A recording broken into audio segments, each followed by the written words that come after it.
Hello and welcome back. मैं पढ़ा रही हूँ आप लोगों को हिस्ट्री एंड सिविक्स और हम यहाँ पर काम कर रहे हैं 100 मार्क्स के लिए। अभी आप लोगों को मैंने कौन सा टॉपिक पढ़ाया है, स्पीकर पढ़ा दिया है। उसके बाद अब हम स्विच कर रहे हैं राज्यसभा पर। ठीक है, लोकसभा हम ऑलरेडी पढ़ चुके हैं और आज हम लोग राज्यसभा पढ़ेंगे। अगर आपने लोकसभा वाला टॉपिक अच्छे से पढ़ लिया है, क्वालिफिकेशन, डिस्क्वालिफिकेशन, उसके स्पीकर, चेयरमैन, सारी चीजें पढ़ लिए, तो राज्यसभा समझना ना बहुत ईजी है, क्योंकि सिमिलर चीजें हैं, बस कुछ थोड़े से माइनर से डायलेक्ट से मॉडिफिकेशन है, वो मैं आपको यहाँ पर एड्रेस करती चलूंगी। ठीक है, ज्यादा कुछ डिफरेंस ही नहीं है दोनों में। ठीक है, बहुत माइनर से डिफरेंस है, कुछ कुछ नेम्स में डिफरेंस है, कुछ कुछ कीवर्ड्स में डिफरेंस है, कुछ कुछ नंबर ऑफ मेंबर्स में डिफरेंस है, दैट्स इट। और कुछ भी ज्यादा डिफरेंस नहीं है। डिस्क्वालिफिकेशन और क्वालिफिकेशन तो ऑलमोस्ट सिमिलर है। ठीक है, तो लोकसभा अगर आपने ठीक से पढ़ लिया है तो राज्यसभा तो समझ आना ही आना है। ओके, सो राज्यसभा स्टार्ट करते हैं। क्या है राज्यसभा? लोकसभा याद है आपको, हाउस ऑफ द पीपल था, जहां पर पीपल रिप्रेजेंट कर रहे थे। ठीक है, वो सारा देख लीजिएगा वीडियो में, प्लीज देख लीजिएगा लोकसभा का वीडियो। उसके बाद राज्यसभा पे आते हैं। राज्यसभा को हम क्या बोलते हैं? The upper house. ये बहुत ही इंपॉर्टेंट है। कई बार क्वेश्चन पूछते हैं what is council of states और व्हाट इज अपर हाउस, तो आप क्या बताओगे? राज्यसभा। ठीक है, what is house of council of states और upper house, that is Rajya Sabha. Okay, और हाउस ऑफ द पीपल क्या है? लोकसभा। Got it? और मैंने आप लोगों को कुछ 2 क्वेश्चंस भी दिए थे, उनको भी कमेंट करके आंसर करिएगा। ठीक है, कंपोजिशन क्या होता है? जैसे लोकसभा में कंपोजिशन था 550 का, रिमेंबर? थोड़ा सा इसको क्या करिएगा ना, ऐसे को रिलेट करिएगा नंबर्स को, एक ऐसे लाइन बनाइएगा। लास्ट में मैं आपको वैसे बताने वाली हूँ, जब चैप्टर एंड हो जाएगा तो मैं आपको बताऊंगी कि आपको सिनॉप्सिस कैसे बनानी है, आपको याद कैसे रखना है सब कुछ चीजें, और कैसे कंपेयर करना है। क्योंकि इफ इन केस अगर क्वेश्चन आ जाता है डिफरेंस वाला, या फिर ऐसा क्वेश्चन आ जाता है कि आपको सिर्फ लोकसभा का बता फिर राज्यसभा का बताना है, तो आपको मेमोराइज करने में इजी पड़ेगा। ठीक है, तो वो मैं लास्ट में बताऊंगी चैप्टर एंड होने के बाद कि कैसे आपको मेमोराइज करना है इस चैप्टर को। ठीक है, ओके, मेमोरी ट्रिक है वो बता दूंगी मैं। नेक्स्ट है आपका ये कॉम्पोजिशन। तो मैक्सिमम स्ट्रेंथ क्या होती है आपकी राज्यसभा में? मैक्सिमम स्ट्रेंथ राज्यसभा में क्या होती है? That is 250 members. That means जो चेयर लगी हुई है वहां पर, रेड कारपेट वाली जो राज्यसभा की फोटो मैंने आपको दिखाई थी, 3rd पार्ट के वीडियो में आपको मिलेगी वो, उसमें क्या है 250 मेंबर्स। ठीक है, जिसमें से भी कुछ अभी चल रहा है। देखिए क्या है, 238 members are representatives from various states. 250 तो हैं, 250 में से जो 238 है वो स्टेट्स से आ रहे हैं, स्टेट्स को रिप्रेजेंट कर रहे हैं। फाइन। और जो 12 बाकी के हैं 12, अदर देन दैट जो 12 मेंबर्स है वो नॉमिनेटेड होते हैं। इसको ध्यान रखिएगा, nominated by the president from among person who have excelled in art, music, sport, etc। Okay, that means 250 members, जिसमें 238 तो स्टेट से आ रहे हैं, अलग अलग स्टेट से, 28 स्टेट्स हैं, है ना, 8 यूटीज हैं, तो वहां से स्टेट से आ रहे हैं। फाइन। उसके बाद जो 12 मेंबर्स है, 12 मेंबर्स है, वो नॉमिनेट होते हैं। और नॉमिनेट कौन करता है राज्यसभा में? प्रेसिडेंट करता है। एमसीक्यू में ये क्वेश्चन बहुत ही फेवरेट है सभी का, कि 12 members are nominated by whom in which house? Rajya Sabha में बाय प्रेसिडेंट 12 मेंबर्स। ओके, कहां से होते हैं वो? आर्ट, म्यूजिक या स्पोर्ट्स से रिलेटेड होते हैं वो मेंबर्स। Got it? तो ये आपका क्या हो गया? राज्यसभा का कंपोजिशन हो गया। नेक्स्ट, अच्छा, आप जब भी राज्यसभा पढ़िएगा तो साथ में ना एक पेपर लोकसभा का भी लेकर के पढ़िएगा। राज्यसभा पढ़ा, साथ में देख ले कंपेयर करके कि अच्छा लोकसभा में ये चल रहा है। ठीक है, लास्ट में वैसे मैं बताऊंगी कि कैसे कंपैरिजन करते हुए कोरिलेट करके आपको मेमोराइज करना है। ठीक है, okay, the upper house. Okay, same है ये स्लाइड तो, सॉरी। नेक्स्ट, टर्म कितना होता है राज्यसभा का? लोकसभा का टर्म आपको मैंने बताया था 5 ईयर्स था, 5 ईयर्स से कम भी था, 5 ईयर्स से ज्यादा भी था। ऐसे कोरिलेट करते हुए पढ़ना है ताकि आपको वो भी याद रहे, ये भी याद रहे। इसका टर्म देखने क्या है? Rajya Sabha is a permanent house. Okay, it can not be dissolve like the Lok Sabha. Each member is elected for a period of 6 years. 1/3 of the total members of the house retire after every 2 years. ठीक है, 2 years. That means कि राज्यसभा है never ending वाली state में चलता है। ठीक है, that means it is permanent house. Okay, permanent house है, I got that point. लेकिन फिर वहां पर जो मेंबर्स है वो हमेशा रहते हैं क्या? वो भी तो बूढ़े होते होंगे, उनकी भी तो रिटायरमेंट आती होगी, वो कैसे चलता होगा? तो होता क्या है, देखो, Each member is elected for a period of 6 years. Member 6 years के लिए हैं, लेकिन वहां पर जो 1/3 होते हैं ना वो रिटायर होते जाते हैं। सी 1/3 of the total members retires from the house every 2 years। मतलब मेंबर 6 years के लिए आता है, ठीक है, लेकिन 1/3 जो है वो एवरी 2 years पे हट भी रहा है। तो थोड़ी थोड़ी सीटें तो खाली हो रही है ना, थोड़ी थोड़ी सीट्स तो विकेट हो रही है ना, फिर और ज्यादा लोग आ रहे हैं, फिर विकेट भी हो रही हैं, तो 1/3 तो 2 years पे विकेट हो रही है और 6 years तक क्या होता है, उनका टर्म होता है। और राज्यसभा इसीलिए कभी भी यहाँ पर डिसॉल्व ही नहीं होती है, हमेशा रनिंग है, हमेशा चलती रहती है राज्यसभा। जैसे लोकसभा का क्या था, एक 5 years का टर्म्स था, ठीक है, तो वो पूरी तरह से फिर से न्यूली इलेक्टेड आते हैं। यहाँ पर ऐसा नहीं है, यहाँ पर मेंबर्स हटते जाते हैं, यहाँ पर मेंबर्स चेंज होते हैं। 1/3 मेंबर्स 2 years पे चेंज होते जाते हैं और उनका टर्म कितना होता है, होता 6 year है, बट 2 years पे, विद इन 2 years पे वो 1/3 मेंबर्स चेंज होते रहते हैं, ठीक है, थोड़े थोड़े करके। ओके, ठीक है, तो इस तरीके से सीट्स वेकेट होती चली जाती हैं और हमारे जो और रिप्रेजेंटेटिव्स है वो आते रहते हैं राज्यसभा में, ठीक है। ओके, नेक्स्ट क्या है, क्वालिफिकेशन। मिनिमम एज आपकी कितनी होनी चाहिए राज्यसभा के लिए?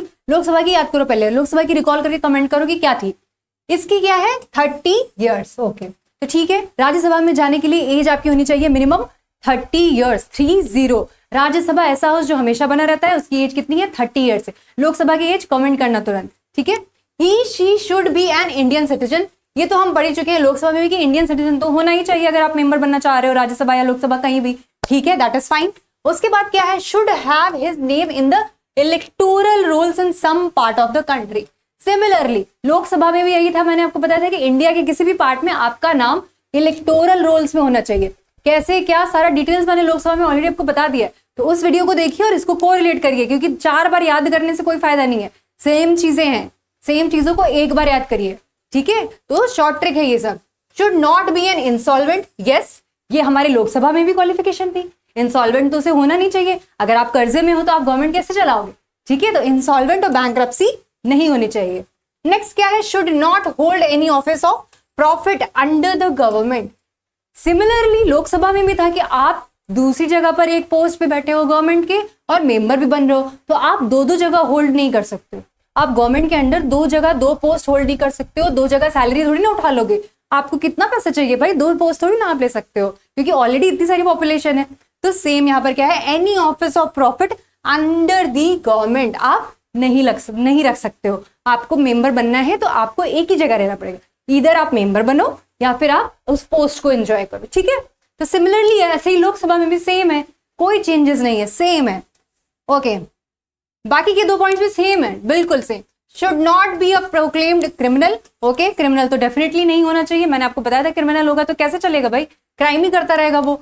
और should not be unsound mind, unsound mind भी नहीं होना चाहिए। हो सकता है कि बाद में हो जाए, बट तो ठीक है, उसका भी प्रोसीजर होता है हटाने का, तो हटा दिया जाएगा, कोई बात नहीं। लेकिन अनसाउंड माइंड उस समय जब आप इलेक्ट करके लाते हो रिप्रेजेंटेटिव को, तब नहीं होना चाहिए, ठीक है। डिस्क्वालिफिकेशंस देखते हैं। जैसे लोकसभा में हमने डिस्क्वालिफिकेशंस देखी थी, बिल्कुल सेम डिस्क्वालिफिकेशंस, कोई चेंज नहीं, ठीक है। तो लोकसभा की एक बार आपने अगर पढ़ लिया है बहुत अच्छे से, राज्यसभा आपको बहुत ईजी लगने वाला है। सिर्फ 2-3 माइनर से चेंजेस है जो मैंने आपको बताए, मेंबर के नंबर्स और एज, बस, इससे ज्यादा कोई डिफरेंस है ही नहीं। ओके, तो डिस्क्वालिफिकेशन क्या है, if a member holds any office of profit under the court of India. Okay, वही सिमिलर चीज है, अगर आप ऑफिस ऑफ प्रॉफिट ले रहे हो साथ में मेंबर भी हो तो 2 जगह पर आप नहीं रह सकते हो। तो आपको किसी भी अंडर प्रॉफिट वाली गवर्नमेंट के नहीं आना होता है, सिर्फ मेंबर रहो या फिर आप अपनी पोस्ट पर रहो गवर्नमेंट की, ठीक है। अदर देन दैट क्या है, if she is unsound mind. Okay, मैंने अभी आपको बताया कि अनसाउंड माइंड नहीं होना चाहिए, जो कि हम क्वालिफिकेशन में देख रहे थे। अगर अनसाउंड माइंड हो तो वो डिस्क्वालीफाई हो जाएगा। हो सकता है कि जब रिप्रेजेंटेटिव बन गया उस समय नहीं था, बाद में हो गया, तो बाद में चेंज, बाद में हम अपना कोई ना कोई रूल और लॉ तो है ना हमारे पास, कई सारे रूल्स और प्रोसीजर्स है, उसके अकॉर्डिंग हम इनको हटा सकते हैं कि हाँ ये अनसाउंड माइंड हो गए हैं, ये सही से काम नहीं कर रहे हैं, तो इनको हटा देंगे, ठीक है, कोई दिक्कत नहीं है। नेक्स्ट क्या है, if she is an undischarged insolvent. Similarly जैसे हम क्वालिफिकेशन में देख रहे थे कि इंसॉल्वेंट नहीं होना चाहिए, इसी का ऑपोजिट यहाँ पर लिख दिया गया है। अब उस पर अगर चार्ज ऑलरेडी इंसॉल्वेंट का चल रहा है तो वो कैसे मेंबर हो सकता है। आप अगर बैंक्रप्सी में इंटरप्ट हो और आप चाह रहे हो कि आप अपने पीपल्स को रिप्रेजेंट करो, अपनी स्टेट को रिप्रेजेंट करो, how it could be possible? No, not at all. You have to be like आपका एक फाइनेंशियल स्टेटस होना चाहिए, ऐसा भी नहीं कि आप बहुत रिच होने चाहिए, नो ऐसा नहीं है, बट आपको इंसॉल्वेंट नहीं होना चाहिए, आप पर कोई चार्ज नहीं होने चाहिए, क्रिमिनल नहीं होने चाहिए, आप अनसाउंड माइंड नहीं होने चाहिए, ठीक है। ये सारी चीजें आपको डिस्क्वालीफाई भी कर देंगे और ये सब आपकी क्वालिफिकेशन भी है कि आपको ऐसा ऐसा नहीं होना है।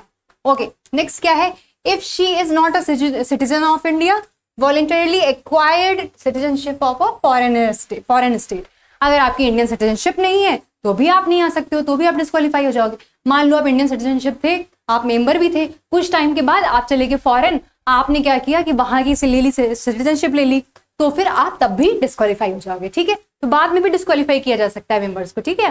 There is rule and procedure to disqualify also if he she is disqualified by और under any law made by the parliament में कोई ऐसा रूल या लॉ आ गया है कि अब आप डिस्क्वालीफाई होते हो। मान लीजिए आप जब रिप्रेजेंटेटिव के तौर पे आए थे तब तो ऐसा कोई रूल नहीं था, आप आ गए, बट एक ऐसा रूल बनाया गया ऑल ऑफ अ सडन जिसमें मेंबर्स आप फुलफिल नहीं करते हैं क्राइटेरिया, तो फिर उस रूल के अकॉर्डिंग आप डिस्क्वालीफाई हो सकते हो। दैट मीन्स पार्लियामेंट के पास पावर है कि किसी भी मेंबर को डिस्क्वालीफाई कर सकता है, ठीक है। पार्लियामेंट के पास पावर है डिस्क्वालीफाई करने का, कैसे, कुछ रूल्स और लॉज के अकॉर्डिंग। ये एकदम डिट्टो है आपका लोकसभा और राज्यसभा का डिस्क्वालिफिकेशन। तो प्लीज, लोकसभा में मैंने बहुत ज्यादा अच्छे से एक्सप्लेन किया है, इसीलिए मैं थोड़ा कम एक्सप्लेन करी, क्योंकि मैंने सिमिलर चीजें ऑलरेडी एक्सप्लेन कर दी है, तो क्यों आपको वीडियो की लेंथ बढ़ानी है, ज्यादा पढ़ना है। इससे अच्छा है कि आप वो 20 मिनट वाला वीडियो देखो और 10 मिनट में ये देखो और सारा का सारा रिवाइंड कर डालो, रैप अप कर डालो, ठीक है। ऐसे पढ़ो और सारा कंपेयर करके पढ़ लेना, और सेम चीजें, एकदम सेम चीजें, बस कुछ जो चेंजेस हैं वो आप ध्यान रखो, ठीक है। जैसे कि ये चेंज है प्रिसाइडिंग ऑफिसर्स, वहां पर हम क्या बात कर रहे थे, स्पीकर की बात कर रहे थे लोकसभा में, और हमने स्पीकर के सारे पावर भी पढ़े, सारा प्रोसीजर पढ़ा, लेकिन यहाँ पर क्या है, प्रिसाइडिंग ऑफिसर्स। और यहाँ राज्यसभा में कौन ऑफिसर की तरह काम करता है, सी ग्रीन कारपेट वाली जो लोकसभा थी उसमें स्पीकर थे, मैंने उनका नाम भी पूछा था आपसे कि नाम कमेंट करिए कि क्या है उनका नाम। अभी जो प्रेजेंट में स्पीकर है हाउस ऑफ द पीपल के, ठीक है, हाउस ऑफ द पीपल के, और फर्स्ट फीमेल कौन थी हाउस ऑफ द पीपल की, वो भी आपको स्पीकर, वो भी आपको कमेंट करना है। नेक्स्ट क्या है, ये राज्यसभा में कौन होते हैं, वाइस प्रेसिडेंट काम करते हैं। कौन काम करते हैं, वाइस प्रेसिडेंट काम करते हैं राज्यसभा में as ex officio chairman of the Rajya Sabha. ये कुछ अच्छी सी बात है। तो जो वाइस प्रेसिडेंट है ना, वो हमारे राज्यसभा के एक्स ऑफिशियो की तरह काम करते हैं, पता है आपको। और वाइस प्रेसिडेंट का नाम बताइए मुझे, मैंने उनकी शायद फोटो इस वीडियो में कहीं तो दिखाई है मैंने, आप उनका नाम मुझे बताइए, कुछ धनखड़ करके या कुछ ऐसे करके नाम है, ठीक है, थोड़ी सी हिंट दे दी है, बट आप गूगल करके बताइए।